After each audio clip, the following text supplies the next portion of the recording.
What's up, guys? Well, I'll tell you, I feel rusty. It's been a while. I've been doing too much recruiting, I guess. I got to polish up on my media again. But signing day sure has changed. We signed them all up in December.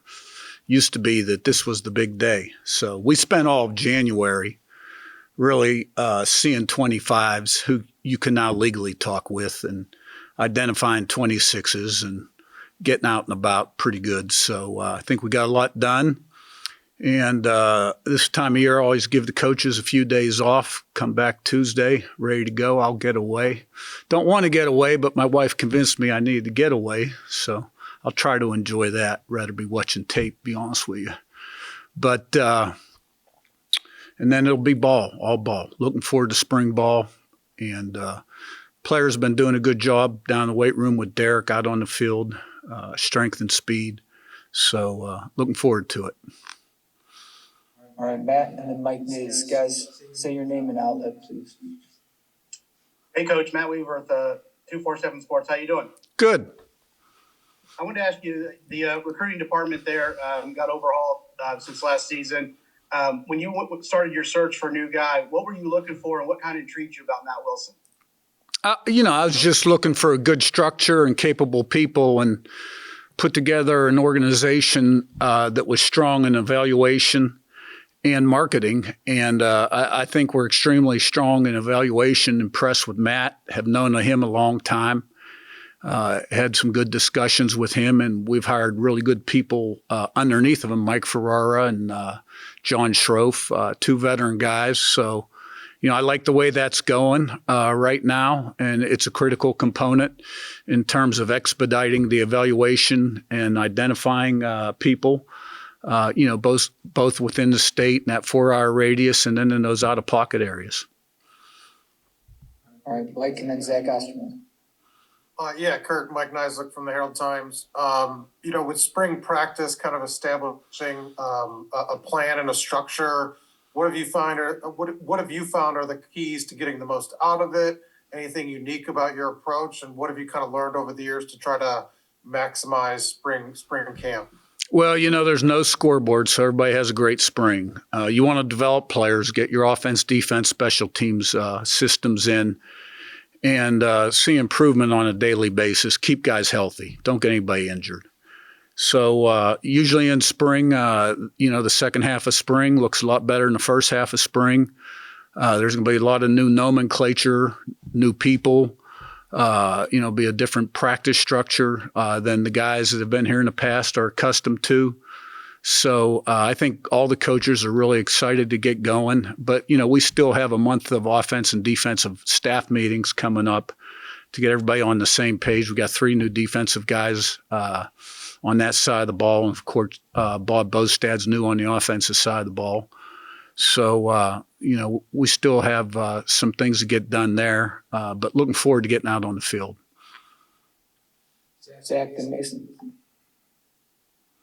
Curt, Zach Osterman, Indianapolis Star. I guess kind of following on from that, when you think back to your first spring and going through this process in other jobs, when you kind of been new in those jobs, what are the things that you, whether it's from your coaches, whether it's from, talking with your strength staff about progress that your players are making, that you kind of draw from, I guess, when you start building your plan for spring and start sort of building your goals and things like that? Yeah, well, I don't think the schedules have changed a whole lot through the years. We sort of have a blueprint and a way of doing things, a way we practice. Getting the players accustomed to the way we practice, it's up-tempo, fast, organized, guys, constant movement. But all you're looking for is sort of individual development, but start to build that kind of team identity. This is who we are. This is how we practice. This is how we play. This is how we play every play. Fast, physical, relentless, finish one play at a time, 6 seconds of play. Every play's got a life and a history of its own. Finish, not affected by success, not affected by failure, on to the next play. You get them practicing that way at the beginning of spring, beginning of fall camp, get them playing that way in the games. Then at the end of the game, in those close games, it's a process. You're doing your thing. 11 guys doing their job. It's not addition, it's multiplication. and you don't have like some guy, I got to make a play, affected by the circumstances of the game. So that's what we try to establish at the beginning. That normally takes time with a new team. They don't get it at first. A lot of times when you inherit a team, it's who wins the drill, who wins the play. That's not really kind of the purpose. We're just trying to get consistency and performance, play at a high level, play in, play out. Mason and Jack. Coach Mason Williams with thehoosier.com. You mentioned that right now your team is kind of in the hands of your head strength and conditioning staff. What kind of feedback are you getting from them so far? And is it the kind of response to your kind of messaging that you're hoping to see so far? Yeah, well, Derek Owings is a guy I got a lot of confidence in. Strength and conditioning has really changed through the years. It's become a very scientific thing. I think he's on the cutting edge, gets great results. I have 100% confidence in him. I don't mess with him. That's his area, and I let him go. And I know the players really like what we're doing down there. He changes their bodies. He'll cut a lot of body fat and still add lean muscle mass, quicker, faster, stronger, more explosive. And I've seen the results. And, you look at the GPS numbers sort of here last year relative to maybe where we were the year before. He'll make them faster. So I think, a lot of the guys came in and adapted well, particularly the guys that were used to the program, like the JMU guys, for instance, P5 transfers. It took some of the guys that were returning from this squad last year a little while, but everybody's caught up now, and all the reports are good. Jack and Mike Schumann. Hey, Coach. Jack Ankeny with SI Indiana. I had a similar question about Derek Owings. When you think about those James Madison teams you've had the last few years, are there a few aspects of those teams that you felt like he really helped develop that you saw, maybe from day one of spring practice till the end of the year that got significantly better? Well, the off season's his baby, right now and then in the summer. Now we'll still maintain and do things during spring ball, fall camp and during the season. But I think he's a big part of what we do. And, that's why I do everything I can to keep him on the roster and pay him as well as I can, because he makes a difference. And, fast and physical, it starts down in that weight room with the development, the body development of each and every guy. So he's a winning edge. And I think our guys are seeing that downstairs right now. Mike and Daniel. Yeah. Hey, Coach. Mike Schumann with the Daily Hoosier. You've added some what I would call kind of NFL front office type roles here, like personnel, GM type roles. How important has that kind of stuff become for you over the last 3 or 4 years as things have changed? Well, I think it's real important here because everybody else has it too. So, you always want to have an edge on the competition, or at least have what they have. And so, the evaluation process being timely, getting guys identified, evaluated in real time is critical. And I think we're real strong there right now. Daniel, then Jim Coyle. Yeah, Coach Daniel Flick, IDS. A few of the Sunbelt guys that you added from Troy, from Old Dominion, what did you see from them when you were preparing for them prior to playing them this year? And maybe why are you confident they can translate that success here? Well, Troy played great defense. They were a hard-nosed team like we were at JMU. John Summerall, I always respected the way they played defense, and McDonald was a good player for them, highly productive. The two ODU guys were position and need guys. We were really thin back there, and probably still need to add a piece or two after spring ball. And, they had both played well, had a lot of tackles, good production, all Sun Belt type honors. We liked what we saw on tape, thought they could help us. So looking forward to seeing them. Jim and Sammy. Hi, Coach Jim Foyle with Indiana Sports Speed Radio.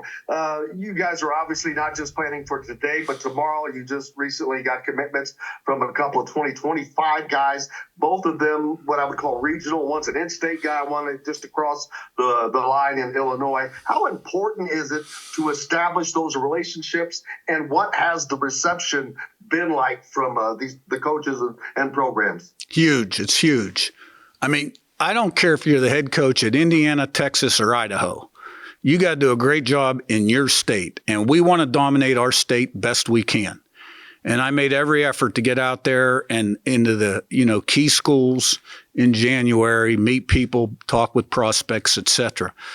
Okay, after your state, now it's the border states and those 2 to 4 hour pockets where there's population and players, Cincinnati, Dayton, Chicago, St. Louis, Nashville, Louisville, Detroit, which is 5 hours, but, and there's players scattered in the Midwest, Southwest Michigan, et cetera. To me, that's where it all begins, especially in this day and age with the transfer portal. I mean, guys that grew up watching Big Ten football are more apt to stay in the program for 4 or 5 years than people that really didn't have that kind of bond with the Big Ten, the distance guys. Those are the ones you see go in the portal a little bit more often. That doesn't mean an Indiana guy can't go in the portal. We all know he can. But still, you got to be strong in your state. You got to be strong in the border states, that 4 hour radius. And then you got your distance areas. Sammy Gonzalez. Good morning, Coach. You mentioned in an interview with Don Fisher that you haven't used all of spring practices or fall practices in the past. What goes into determining how many practices you hold? And is that like a fluid situation? And how do you think that's going to play out at IU this spring? Yeah. Well, in this particular case, it was the Indy 500 or the, what do they call it here? Little 500. So that was our best available date to have our spring game, which is going to leave us with 13 practices, which I'm fine with. You can get done what you need to get done in 13 practices. And, fall camp has been kind of the same way. Never really used 25, never used 20 hours in a week. And, sometimes less is more. More isn't always more. And that's the maximum amount they give you. That doesn't mean you have to use them all. Zion and Seth. Zion Brown, Indianapolis Star. Nice to talk to you, Curt. My question for you is just coming in, and you've done this obviously before coming into a new program. What have you done so far in these first couple of months to just build bonds and grow relationships with all these new players you're dealing with? December, honestly, I walked into kind of a crisis roster situation. We had 10 offensive starters in the portal, a number of defensive guys, 25 total. So we were rebuilding and remaking the roster, which, I hate to ever say I was pleased because you can never be pleased and satisfied. But I thought we got a lot of good work done in December and changed the roster, which I'm very optimistic about what we got done in the transfer portal. So, and then in January, we're out on the road recruiting 25. So we haven't been around the kids a lot. Derek's been around the kids, all the time. And, the brief moments I've been back in the office, I try to get down to the weight room, see the guys, see how they're doing, things like that. We'll get an opportunity to spend more time with them now. Seth, and then back to Matt Weaver. Seth Tao with the Daily Hoosier. Curt, I wanted to ask you about Pat Kuntz. A lot of people have talked about the energy he brings to coaching and just, the energy he really carries himself with. Just where do you see that come from for him? What's that kind of look like on the field, in the meeting rooms, on the recruiting trail, and just, how has he kind of brought that energy to the job in Indiana? That's just Pat Kuntz, man. He's a fireball. He loves football. He loves coaching. He loves being on the field. He gets after it in recruiting. He's a high energy guy and probably has been his whole life. That's just the way he's wired. And he's come a long way as a coach in the 3 years he's been with me. And he's been a tremendous asset. All right, Matt and Mike Niz. Hey, Coach, you mentioned when you brought in the JMU guys, they knew about winning. They knew about getting championships. They knew about your culture and your structure. How important when you guys get in the summertime and you can't be around the players as much and they're kind of player-led practices, how important will those guys be? What do they bring to this team as far as off the field intangibles, stuff in the locker room that people don't see? All the things you just said. I mean, and they're important now. They were important the first day of workouts when Derek took them out there and the other guys saw those guys and the way they lifted, the way they ran, and they were ahead of a lot of guys, in terms of their conditioning level. And they sort of set a standard. But, we've got a lot of guys that are excelling in that program now. But you just can't have enough guys in your program that think right, that think like champions. And look, let's just face it, the last 3 years here, there hadn't been a lot of success, okay? And you bring in a bunch of people that have had a ton of success, and that's only going to help your football team. Mike Nees, then Zach Osterman. Yeah, Curt, you mentioned maybe needing another safe or defensive back or two or safety or two. Anywhere else that you kind of view maybe looking at help in the spring, or is that sort of just dependent on kind of how the spring goes and what you see from kind of the performance and production? Well, assuming we stay healthy in the spring, and there will be probably a handful of key guys not participate in the spring, more on defense than offense. Because of postseason surgery, like Carpenter, for one, Jalen Walker, Carr, Snead, Kidwell on offense, and I'm probably forgetting somebody. But, I think offensively, on paper, we look like we're in pretty good shape right now. Defensively, maybe some depth in some areas, evaluate the back end. Do we have what we need going into the fall? But look, if the NCAA doesn't change its rule back, this multiple transfer rule, you're looking at another transfer wave in May like you had in December. I don't think it'll be as big, but you'll have people coming and going. That's just football right now. Do you want to see any, sorry to follow up, but changes in the calendar? What's your kind of view on that in terms of the multiple windows and how that works? I don't have a strong feeling about that. Okay. You tell me what the rules are, and I'll thrive within the rules. All right, Zach Osterman, and we'll wrap with Zach Browning. Coach, Zach Osterman again with the Indianapolis Star. I wanted to ask about, I think Coach Sunseri added co-OC to his title coming here, but obviously the collaboration between him and Coach Shanahan has been kind of long-standing. Just how you see those two work together, how they collaborate, especially in kind of sort of connecting that quarterback position with the wider offense, and what you need from them kind of as you settle into spring practices, building that offense here, kind of just working through all those challenges. I don't really see Tino's role changing. He's coaching the quarterbacks. I added that title. He's earned that title. It's a group effort, the meetings. I sort of run the offensive staff meetings and steer the direction, but I let those guys coach you guys on the field. I kind of coach coaches. So, we've got a core offense, and, we'll put that core offense in.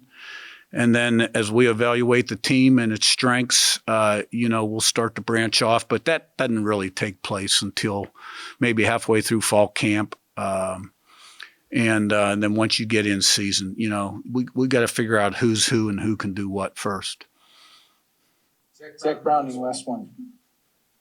Hey, Coach. Zach Browning, thehoosier.com. When you guys are hitting the recruiting trail as a staff, I'm curious as to what your guys' biggest obstacle has been and how you've overcome that. I don't know that, that there's any particular obstacle. We got to change the way people think about Indiana. And we've been adamant that, look, we're going to win, and we're going to win this year, and we're going to change the brand and the expectation level and the way people see Indiana football. And we've had 3 junior days, and usually I start out by saying, look, anything you know about Indiana football or any perception you have, you need to erase a tape, because here's what it's going to look like. And but we got to do it on the field. And, when you're successful on the field, then you start to change the way the public and the state and the Big Ten and the country think about Indiana football. And you start putting more people in the stands and selling out games. And then you can't, it's hard to get tickets. But that's what we're going to do. You got to be good in football, because that's where the revenue comes from, man. Football. And there's no reason we can't be successful here. We're going to be successful here. So it's just one day at a time. It's a process right now. It's always a process.